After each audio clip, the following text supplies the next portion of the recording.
이번 달 신청을 놓치면 현금처럼 쓸 수 있는 지원금을 그대로 날릴 수 있다는 사실 알고 계셨나요? 2026년 2월 지금 바로 확인하지 않으면 손해보는 정부 지원금 세 가지를 알려드립니다. 첫 번째는 초중고 학생이 있는 가정이라면 꼭 챙겨야 할 교육급여와 입학준비금입니다. 교육급여는 저소득 가정의 교육비 부담을 줄이기 위해 현금처럼 사용할 수 있는 지원금입니다.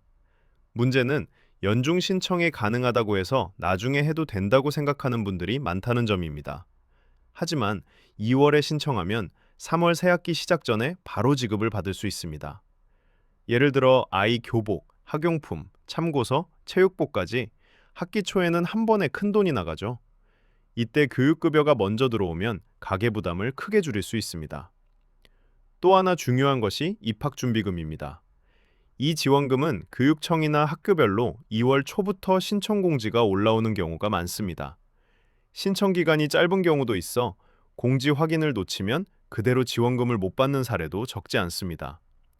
따라서 이번 주 안에 자녀 학교 알림장이나 교육청 홈페이지를 꼭 확인해 보시기 바랍니다. 두 번째는 청년이라면 반드시 알아야 할 청년 도약 계좌입니다. 만 19세에서 34세까지 소득 요건을 충족하는 청년이라면 가입할 수 있는 대표적인 자산 형성 제도입니다. 이 계좌는 5년 동안 꾸준히 납입하면 정부 지원금과 이자 혜택을 더해 최대 5천만 원 수준의 자산을 만들 수 있도록 설계된 상품입니다. 쉽게 말해 청년을 위한 장기 적금에 정부가 보너스를 얹어주는 구조입니다. 예를 들어 매달 일정 금액을 저축하면 정부가 소득 수준에 따라 추가 지원금을 넣어주는 방식입니다. 중요한 점은 가입 시기가 정해져 있다는 것입니다. 2월 신청 기간을 놓치면 다음 기회를 기다려야 하거나 조건이 바뀔 수도 있습니다. 특히 올해 처음 취업했거나 소득이 기준에 맞는 청년이라면 지금이 가장 유리한 시기일 수 있습니다. 세 번째는 겨울 에너지 바우처 잔액 확인입니다. 이건 신청보다 확인이 더 중요한 지원금입니다.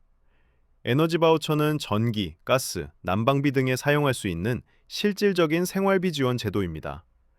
보통 사용 기한이 4월이나 5월까지 남아있다고 생각해 그냥 넘기는 경우가 많습니다. 하지만 2월 고지서를 확인하지 않으면 지원금이 제대로 차감됐는지 모르고 지나갈 수 있습니다.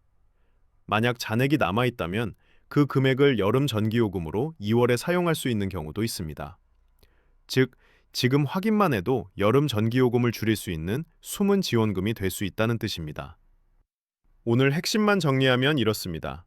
이번 달 꼭 챙겨야 할 지원금 세 가지. 첫째, 교육급여와 입학준비금은 2월에 신청해야 3월에 바로 받을 수 있습니다. 둘째, 청년 도약계좌는 이번 신청 기간을 놓치면 기회를 잃을 수 있습니다. 셋째, 에너지 바우처는 2월 고지서에서 잔액을 확인하면 여름 전기요금까지 아낄 수 있습니다. 이 세 가지만 챙겨도 가정에 따라 수십만 원에서 많게는 수천만 원까지 차이가 날 수 있습니다. 지금 바로 해당되는 지원금이 있는지 확인해 보시기 바랍니다. 생활에 바로 도움되는 경제정보, 생활경제 브리핑이었습니다.